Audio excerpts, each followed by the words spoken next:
Fed up with harsh British treatment, Ottawa Chief Pontiac formed an alliance with nearly every tribe from Lake Superior to the lower Mississippi, with the unified goal of expelling the British from formerly French-occupied lands.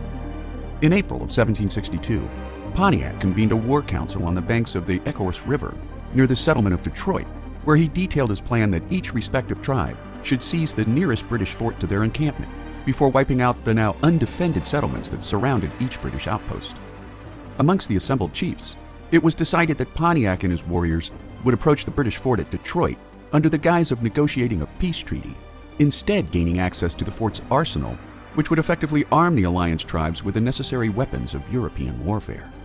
British Major Henry Gladwin caught wind of the impending attack, forcing Pontiac and his men into a fallback position of time-honored siege. At the same time, the Delaware, Shawnee, and Seneca warriors began their own sieges against various forts and outposts in Michigan, New York, Pennsylvania, Maryland, and Virginia, setting off a wave of collective trepidation for British forces pinned down in each respective fort. Months of standoff would follow, until on July 31st, a British relief column attacked Pontiac's camp in what became known as the Battle of Bloody Run, suffering heavy casualties that forced the expedition into retreat, but not before successfully supplying the beleaguered fort with reinforcements and badly needed supplies, which in turn allowed the British to hold out well into the fall. While major forts at Pitt and Niagara held out as well, 8 others fell to Pontiac's forces, wiping out all British occupants within, before murdering a substantial number of the civilian occupants in frontier settlements surrounding each fort.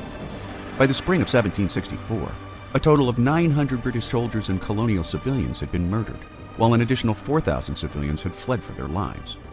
That same spring, under the command of Colonel Henry Bouquet, 2 British armies were sent into Pennsylvania and Ohio, while a third under the command of Colonel John Bradstreet swept into the Great Lakes region, forcing the Delaware and the Shawnee to sue for peace. Unable to convince the French or tribes in the West to join his rebellion, Pontiac signed a peace treaty with the British in 1766.